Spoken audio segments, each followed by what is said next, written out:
Hello and welcome to the Gateshead Patient Podcast. My name's Caroline Tweedy. I'm one of the clinical nurse specialists working at the Queen Elizabeth. I'm at the Proto building today carrying out some podcasts, and I've got some really good speakers today to talk about palliative care and give us a little bit insight about what's currently going on in the hospital and the local community. So we have got Kerry, who is one of our consultants in palliative care medicine, who has been working in palliative care for many years and across the region. She's going to tell us a little bit more about her role. And we also have Michelle Henderson, one of our Macmillan nurses as well. So go on, Kerry. I know you really want to kick off the start of this discussion. Just tell us a little bit about yourself and about what the role that you carry out within palliative care in the Gateshead community and in the hospital. Sure. My name's Kerry. I'm married to Matt and we've got 4 kids. And I was appointed as consultant in Gateshead in June last year. So I've just been working for a few months, but I live in Gateshead. So I was really excited to be able to get a job here, to work here in the community. My job is based in between the community, so seeing patients with the Macmillan nurses that in their own homes. And then also I'm based on the St Bede's unit for part of the week as well. That's great. And so you work very much together. Yeah. And sort of complement each other as well, isn't it? You can't have one without the other. No. So how have you found you've been in your role for many years now? Yes, I'm Michelle, as you said, and I've been a nurse for nearly 40 years now. So yes, very long in the tooth. And a little bit like Kerry, my background is working in the hospices. So I've worked at Marie Curie Hospice and St Oswald's Hospice.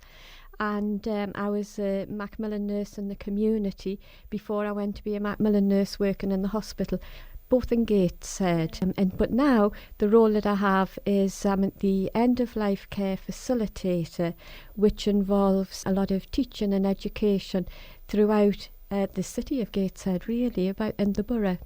I think probably both have seen a huge change in the way that we look at palliative care, the definition of what palliative care is, and how we treat patients as well. Can you just sort of explain what the definition of palliative care is? Sure. So I guess palliative care is looking after patients who've got a life-limiting illness in some way and trying to support them and their family in a holistic way as possible. So all of their needs, so the physical symptoms they've got, but also supporting their families, supporting any issues that they are dealing with. And I think when palliative medicine started, it started with cancer patients and looking after patients right at the end of their lives. But as the specialties developed, we look after patients with all sorts of conditions and also patients at very different stages of their journey. So some patients at the end of their lives, but also patients who have just been diagnosed or who are still undergoing treatments, and work alongside the specialists that are looking after them. Because I think that's one of the things as well is that you always presume that palliative care is somebody that with cancer, but that isn't always the case. You know, there's a lot of other diseases as well that need that, different things like, I think it's Alzheimer's and things like that now come to that umbrella. We look after a whole range of conditions, and I think basically any condition which might limit your life in some way, then we will be able to contribute and support in some way. And they can be patients with lung diseases, whether COPD or lung fibrosis, patients with heart failure, patients with neurological diseases, with MS, motor neuron disease. There's a whole range of conditions, and we have different roles in supporting people. So sometimes we work just educating and supporting the professionals involved, and sometimes we look after the patients, take more responsibility and more of the care. And I think it's very much sort of the holistic side that you look after. People again assume palliative care is just about maybe pain relief, but there's so much more to it than that, isn't there? And I'm sure you've seen a lot of that in your time, Michelle. Yes, and I think in the role that I have at the moment, because as I say, I'm a Macmillan nurse by background, but now with the new role of the end-of-life care facilitator, a lot of my job is to provide education. And the education is across both the hospital and also in the community. We're also now looking into helping with education in nursing homes and also with domiciliary care as well. And I guess they're things that we wouldn't necessarily have done in the past. So that's quite a change. Yeah, and I think again the fact that you're going into nursing homes, where you would suspect there would be, I think the average age that was quoted that once people go into nursing homes, about 2 years. So often patients, when they're going into there, it is very much sort of can be end of life and need that extra support, especially the nursing homes. Is that what you've found? Absolutely. I think the role that we have with the nursing homes and with domiciliary care is to provide the education so that the staff are able to look after the patients with up-to-date knowledge about palliative care, about symptom control, but also about emotional support as well. So if somebody's maybe mother or father was in a nursing home and they were coming to end stages, what would normally happen? So you've obviously got your nurses in there, but they haven't got the specialists knowledge to kind of deal with, some of the symptoms, the side effects. Would they then work along closely with the sort of Macmillan team and people like yourselves, Kerry? Would you go in to help support that? What would tend to happen there? Well, to be honest with you, doctors and nurses, healthcare professionals really are able to look after patients who are approaching end of life. So I guess for Kerry and I, or for we're called the Specialist Palliative Care Team, we really only become involved with the patient's care or with the family support if the staff who are looking after that patient aren't able to manage, and they're asking us to go in to help them with either a symptom or again the emotional support. So I guess we don't see every patient who is approaching end of life. I don't know that it would be possible because there's not that many of us, but we don't need to, because the doctors and nurses and the staff out there in Gateshead are able to care for the majority of patients, but it's when they come to something that perhaps they're struggling with when they would ask us to become involved with the patient. We would be able to help. I suppose we're being proactive and actually getting the training in there first and giving them the expertise to deal with that. That's great. That's the idea of the training, is to support the staff so that actually they're able to look after the patients really well. But if they are struggling, they pick up the phone and it's usually Kerry or one of the Macmillan nurses would go out and support them. That's great. You're both kind of working alongside with the hospice as well, is that correct? Yes, so I split my week between seeing patients in their own homes with the community Macmillan nurses, and then we have a 10-bedded unit, St Bede's, which is on the hospital site, where we can bring patients and help if they need to be in to have their symptoms managed or more specialist input there. And then we also the team supports the patients who are in the main hospital site as well by providing advice and support. Again, I think there's a lot of people are referred into the hospice for support to manage their symptoms and things like that. But again, I think, hospice sometimes come with its own sort of stereotyping. But I know recently over the last sort of few years, that has changed. Can you tell us a little bit about those changes? So I guess a lot of patients worry that they come, that hospice is for the end of your life. So I remember one of my patients saying he didn't want to go in because there was only one way of coming out of the hospice. So we talked about that and we're able to explain that about half of our patients come in to have a symptom managed, to get things stabilised and are able to get back home. And some patients do come at the end of their lives as well. But it's by no means all patients that come at the end of their lives. So sometimes patients, like you're saying, Kerry, that they can come in a lot of the time, get the medication. Sometimes it's just getting the right medication as well, and give them a good plan of care to maybe try and get them back home as well. So patients can, often, if it is end of life, do want to die at home, but I suppose it's making sure that they've got the right support around them. So when patients are maybe sent home and they've got the support of the district nurses, yourselves, that they can tap into if it gets a little bit more complex and things like that as well. But, dying at home, it's still sometimes the elephant in the room, sometimes even the word dying is still the elephant in the room, and I think that's probably one of your jobs, is sort of bringing it out and getting us to discuss it a little bit more. Would you say that's right, Michelle? I think you're absolutely right, Caroline. I think death, dying and bereavement is a huge taboo throughout the country, really. And one of the jobs that we have, Kerry and I work together, is that we try to to promote talking about the things that we don't really want to talk about. And we have a few projects on the go. And one of those projects is to visit schools, to talk to the children about death, dying and bereavement, and to try to break down those taboos that have been there for a long time. Definitely, and I think just exploring that, and I think it's good that at the age you're getting them in as well. Again, it's something that we should all be talking about. There's probably one of the biggest certainty in lives is dying, and why should it be sort of, put in a box and only discussed when it's not often the right times? Would you say that? Oh, absolutely. Yeah.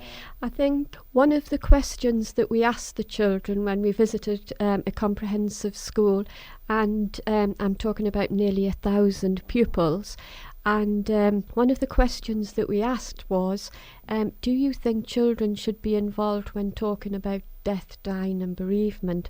And to be honest, we weren't really sure what sort of response we would get from the children, but overwhelmingly they all said yes, that they felt that they should be involved in these talks and that they didn't want to be left in the dark. And I guess that's because when you're left in the dark, that's a scarier place than actually knowing what's happening. Yeah, and I think, I always come from a breast cancer point of view because that's my speciality.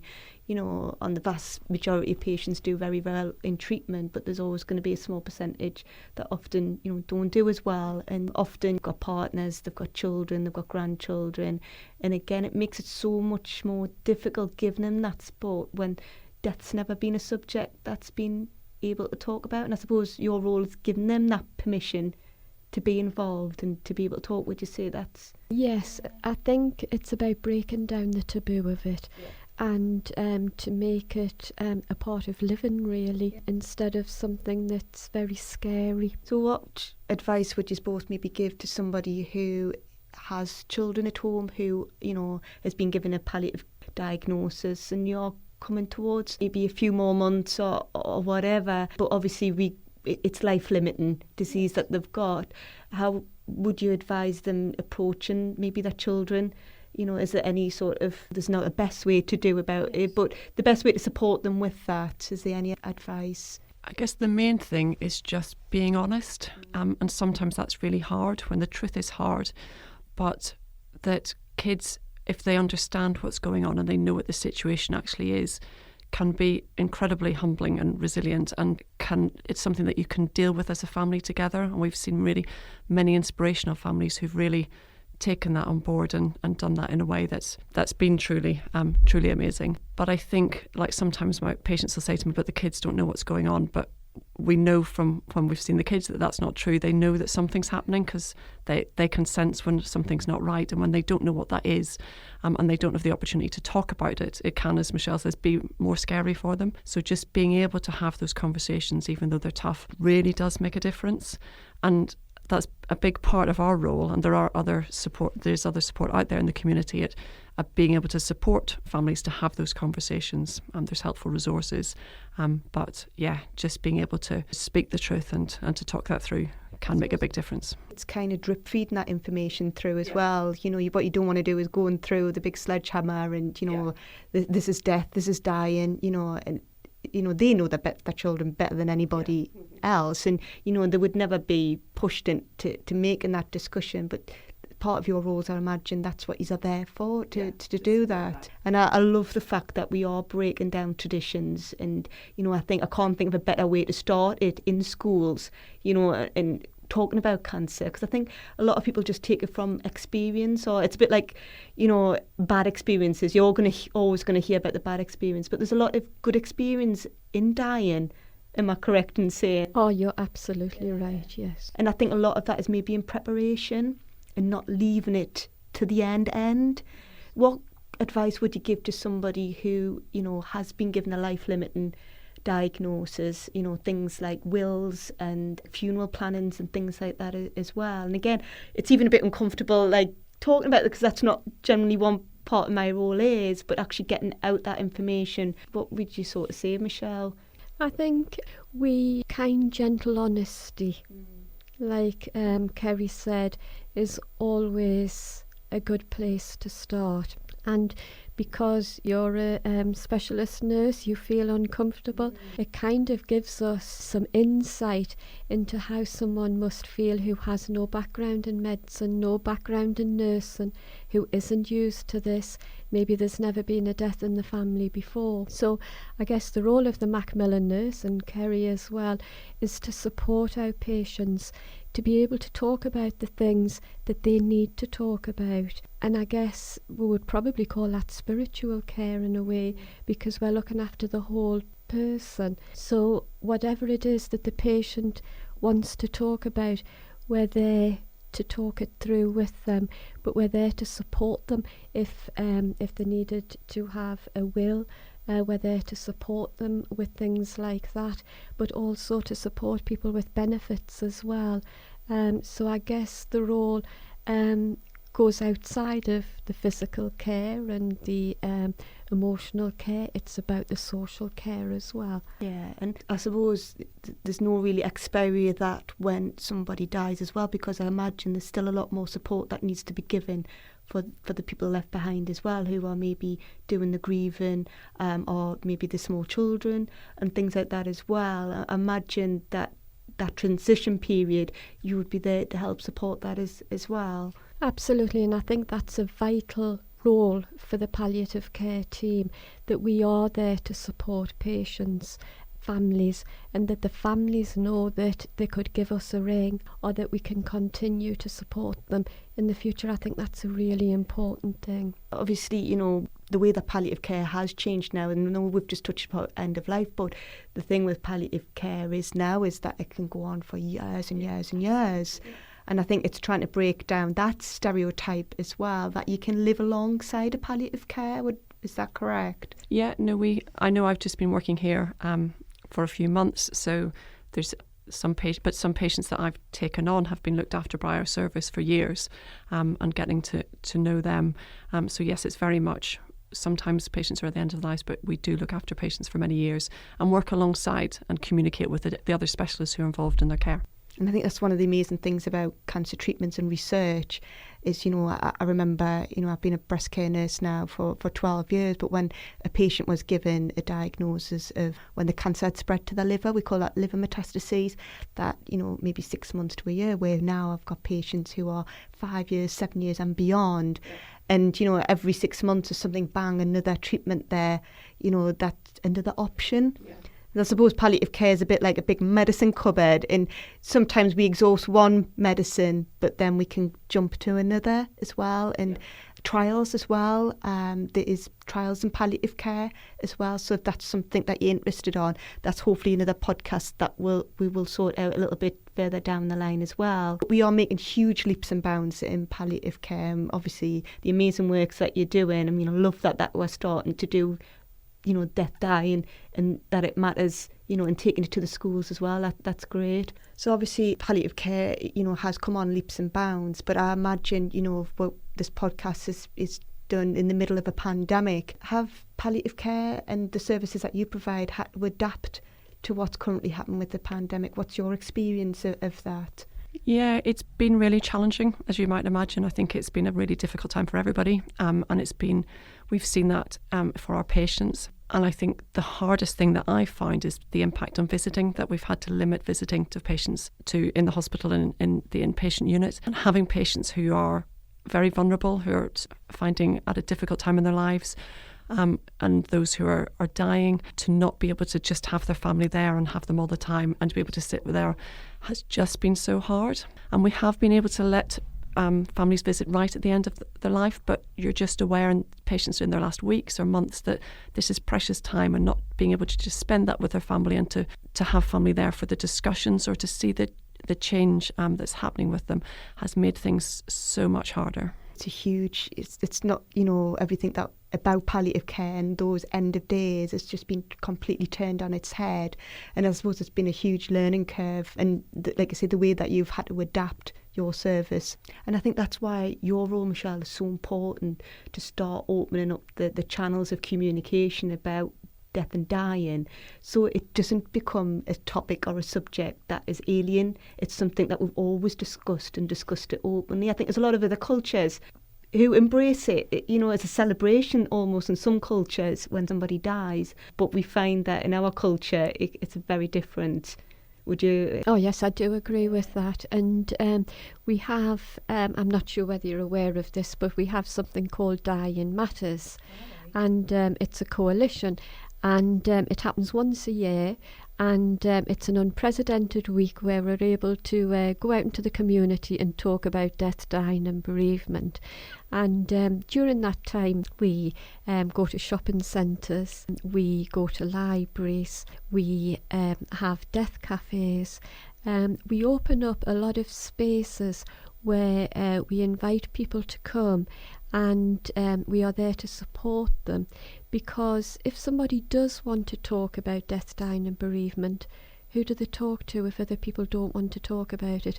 So it just gives a safe space for people to be able to talk about the things that concern them, or the things that they find scary about it. It's a great movement, because I think, you know, many years ago when we started even talking about cancer, it had the same sort of stigma, whereas we know now that cancer can be looked at as a chronic disease. The vast majority of patients do very well, but again, we need to start breaking down that stigma of what death is and how we can die well. Yes. Probably the best way to put it. So we're making, well, you are certainly making waves, and you know, you've got an amazing service that's running here.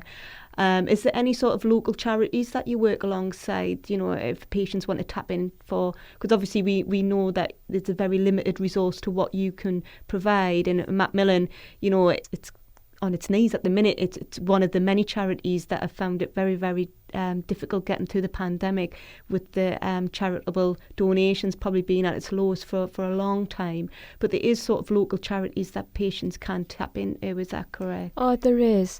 And one, of course, which is very close to our hearts is FACT. And it's such a fabulous charity in Gateshead, and it supports families, children, and they do absolutely fantastic work, from helping people emotionally, but also supporting people. I know that even during the pandemic, they've been doing food parcels, they've been, you know, going out, trying to help people as much as they can, and that is just a fantastic service for Gateshead. So yes, we do work alongside FACT, and we're very grateful that we have them.